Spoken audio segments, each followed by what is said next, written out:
Leitura bíblica de hoje, dando continuidade à nossa série A Nova Criatura.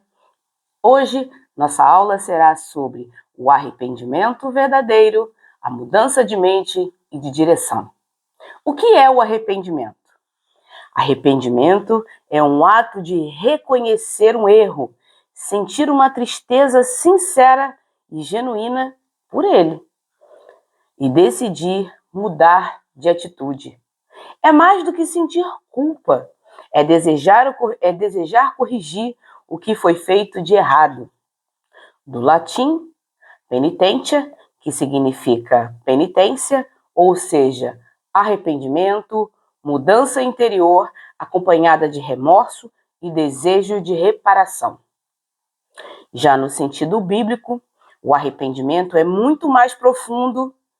Ele vem do termo grego metanoia e atevolha, eu acho que pronuncia-se assim, que significa literalmente mudança de mente, mudança de direção ou transformação de pensamento. Ou seja, arrepender-se não é apenas sentir-se mal pelo pecado, mas mudar o coração, o pensamento e o comportamento diante de Deus. João Batista nos chama ao arrependimento.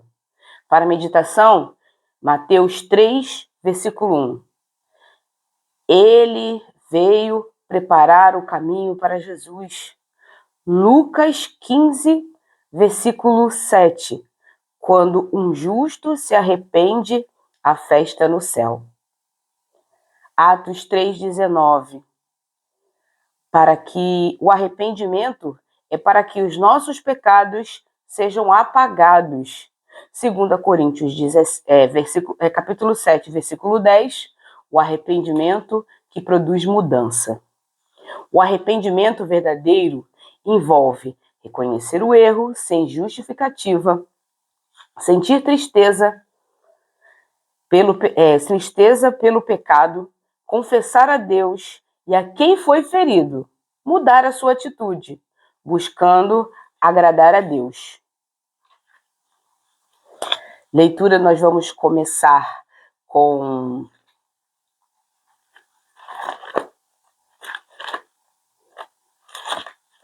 Atos, capítulo 3, o versículo é o 19. Atos 3, 19. Aqui, Lucas, o autor desse livro, ele escreve essas informações. Arrependam-se, pois, e voltem-se para Deus, para que os seus pecados sejam cancelados. Ou seja, quando nos arrependemos no nosso coração, no nosso íntimo, seremos perdoados por nossos pecados. Isso não é uma frase clichê de caminhão, que a gente vê atrás do caminhão, mas um chamado para nossas vidas. Nós somos chamados ao arrependimento, à mudança das nossas vidas, à mudança do nosso comportamento. Quando a gente se arrepende, a gente sente de verdade que tal caminho não serve para nossas vidas. E assim podemos ir contra ao sistema, podemos ir contra aos nossos desejos e às nossas vontades. Vamos lá examinar Lucas. Lucas, o capítulo é o 15, nós vamos ler do versículo 18 ao 20. Aqui, no contexto desse capítulo, o início da parábola que Jesus nos conta é a parábola da ovelha perdida. E logo em seguida, a parábola da moeda perdida. E mais para frente, a parábola do filho perdido. Lucas, capítulo 15, versículo 18 ao 20. Eu me porei a caminho e voltarei para o meu pai. E lhe direi, Pai, pequei contra o céu e pequei contra ti. Não sou mais digno de ser chamado teu filho. Trata-me como um de seus empregados. A seguir, levantou-se e foi para o seu pai. Estando ainda longe, seu pai o viu cheio de compaixão, correu para o seu filho e o abraçou e o beijou. Aqui nós temos um filho que ele se coloca arrependido, arrependido por ter saído dos átrios do Senhor, do seu pai. Para os dias de hoje, aplicando para os dias de hoje, quantos de nós, por qualquer vento que seja, nos desviamos da palavra genuína do Senhor? Quantas vezes temos a palavra do conhecimento da verdade e nos deixamos levar por nossas situações, nossas circunstâncias, nossos medos? Ontem, no estudo das mulheres, nós falamos a respeito de que as pessoas saem de Cristo Jesus muito rápido, escolhem viver no mundo muito rápido, escolhem sair da vontade de Deus. Mas tem jeito. A gente vê aqui com o filho pródigo que o pai, ele se alegrou pela volta desse filho. Ele não ficou ali simplesmente achando que o filho já estava perdido. Quantas noites de oração esse pai desse filho que pediu os seus bens e foi embora deve ter passado orando, pedindo a Deus para que esse filho voltasse para ele. Quantas vezes você, no seu íntimo, ora por um irmão perdido, ora por um filho perdido, ora por um esposo não convertido? Quantos de vocês? Essa palavra, ela funciona para nossas vidas como um refrigério, porque temos solução, temos uma escolha, temos um direcionamento. Voltar para o Pai. Se hoje você sabe que você se afastou de Deus, volte para Ele o mais rápido possível. Jesus quer te amar, Jesus quer estar com você. Jesus quer te dar um banquete. Ele já preparou o banquete para te entregar. Só basta você voltar para a casa dele. Jesus tem um local separado para mim e para você. Basta você querer buscá-lo de todo o seu coração. E assim você conseguir ter uma vida diferenciada com o Pai. O Pai, Deus, ele fica feliz cada vez que nos arrependemos. Cada vez que deixamos a nossa vontade, os nossos erros, que a gente sai do caminho dele, mas que a gente volta arrependido. Deus se alegra do seu arrependimento. Ele não fica feliz quando você sai dos átrios e do caminho dele. Ele fica feliz quando você permanece firme. Mesmo com as quedas da sua vida, você permanece fiel e firme. Aqui, o filho pródigo olhou para a vida dele, tudo que ele estava fazendo e tudo que ele tinha na casa do pai. E ele fez uma autoanálise da própria vida. Na casa do meu pai, até os porcos comem melhor do que eu que estou comendo aqui agora. Jesus tem um banquete para te entregar, uma vida nova para te entregar, um novo renovo. Por isso que quando estamos em Cristo, nos tornamos nova criatura. Porque as coisas que passaram ficam para trás. Jesus, ele nunca, de modo nenhum, ele vai te apontar, dizer para você que você é errado, que você é mau, que você é ruim. Ele quer que você arrependa-se e o siga. E deixe as coisas para trás, que ficaram para trás no passado. Eis que eu faço coisas novas. É Cristo Jesus que traz uma nova vida para você, que traz uma vida diferenciada para você. Não é pelas suas forças, não é pelas suas mãos, não é por aquilo que você acha que é bom, por aquilo que você acha que é certo.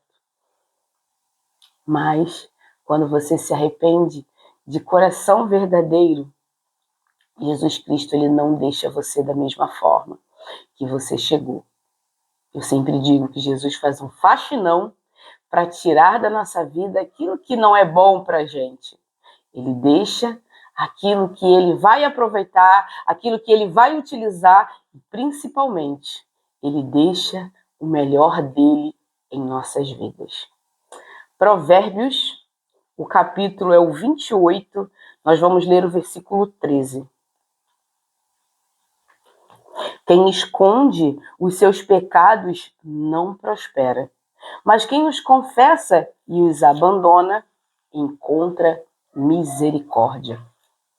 Nossos pecados precisam ser confessados, confessados diretamente a Deus e aos irmãos que temos em nosso meio. Porque os irmãos vão nos ajudar em oração, eles vão nos ajudar no direcionamento de como tentar sair das tentações que estamos passando, do pecado que estamos vivendo. Existem irmãos que passam pelo mesmo problema que você, passam pelo mesmo pecado que você. Às vezes ele só precisa se unir a você para juntos vencerem o pecado. E por isso nós precisamos confessar. Confessar para vivermos em prosperidade. Não prosperidade somente de bens. A prosperidade de bens é muito legal, mas a prosperidade de paz, de amor, de sabedoria, de felicidade, de mansidão, de domínio próprio. Acredito que os frutos do Espírito são artifícios que Deus usa para nos orientar no caminho bom, nos orientar e nos fazer prosperar. Quem tem domínio próprio consegue dominar a sua língua, quem tem domínio próprio consegue dominar os seus sentimentos, não é levado de um lado para o outro. Quem tem domínio próprio consegue enxergar a vida com mais amor. Então, quando confessamos nossos pecados, nós vamos ser prósperos. Prósperos não quer dizer só prosperidade de dinheiro e de bens, mas a gente encontra, como diz no final do versículo 13, encontra a misericórdia. Quando confessamos e abandonamos, encontramos a misericórdia. A misericórdia de quem? De Deus. Aqui, Salomão ele continua no versículo 14. Como é feliz o homem constante no temor do Senhor, mas quem endurece o coração cairá em desgraça. Se nos mantermos fiéis a Deus, confessando nossos pecados, nós vamos continuar fiéis no temor do Senhor. Vamos continuar fiéis naquilo que Ele realmente quer que a gente faça. Confessando nossos pecados, arrependendo-nos dos nossos erros e assim voltando a nossa vida para o Senhor. Vamos lá em Salmos 51, versículo 10. Aqui o salmista ele está fazendo um pedido a Deus, porque ele sabe que só Deus tem as melhores bênçãos para a nossa vida. Salmos 51, versículo 10. Cria em mim um coração puro, ó Deus, e renova dentro de mim um espírito estável. Quando entendemos que devemos nos arrepender, nós devemos solicitar, pedir a Deus esse coração como Davi solicita. Davi pede um coração puro. Uma pessoa com o coração puro, ele é capaz de enfrentar as adversidades, é capaz de enxergar a vida com outros olhos, é capaz de amar muito mais. O coração puro é um coração longe da maldade e do erro. É um coração repleto das coisas de Deus, repleto das coisas do Senhor, cheios de amor e principalmente de coisas boas.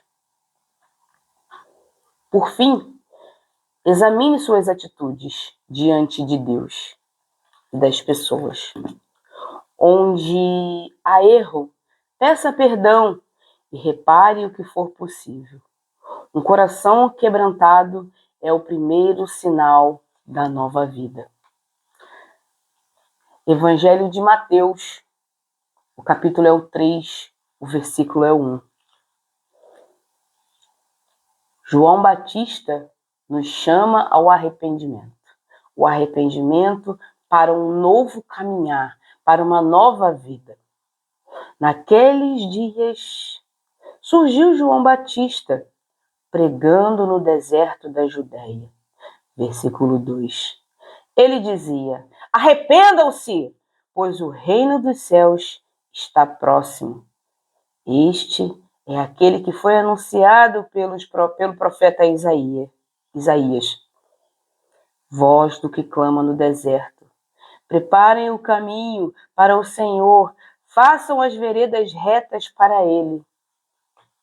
No dia de hoje, arrependam-se. Arrependam-se e mudem a sua mente. Mudando a sua mente, você vai provar a boa e agradável vontade de Deus e perfeita vontade de Deus. Romanos 12, versículo 1 e 2. Quando mudamos nossa mente, renovamos a nova criatura que precisa sobressair em nossas vidas. A nova criatura precisa ser alimentada diariamente pelas Escrituras Sagradas. São as Escrituras que nos moldam e que nos diferencia da velha criatura. Deixemos as coisas antigas para trás e vivamos pelo novo de Cristo Jesus. João Batista nos chama ao arrependimento e Jesus nos fala que um justo quando se arrepende, há grande festa no céu. Arrependa-se, volte-se ao Senhor, seja uma nova criatura, mudada e moldada pelas Escrituras Sagradas. São elas que vão direcionar a sua vida. São as Escrituras Sagradas que vão moldar o seu novo caráter. Eu sempre falo, Jesus, ele não muda a personalidade. Personalidade Jesus usa para fazer a obra. Jesus, ele muda caráter. O nosso caráter é onde está escondido todas as coisas, tanto boas quanto não tão boas. Então, moldemos o nosso caráter de acordo com as Escrituras. E assim, vamos poder experimentar a boa, a perfeita e agradável vontade de Deus. Romanos, capítulo 12, vamos ler versículo 1 e 2, para fecharmos com chave de ouro. Portanto, irmãos, rogo-lhes pelas misericórdias de Deus que se ofereçam em sacrifício vivo, santo e agradável a Deus. Este é o culto racional de vocês. Versículo 2. Não se amoldem ao padrão deste mundo, mas transformem-se ou arrependam-se pela renovação da mente, para que sejam capazes de experimentar e comprovar a boa e agradável e perfeita vontade de Deus. Deixemos-nos ser levados pela renovação da nossa mente e o arrependimento diário. Todo dia a gente toma uma dose de arrependimento. Todo santo dia. Ao final do dia, faça um balanço da sua vida, daquilo que você quer mudar e daquilo que já foi mudado na sua vida.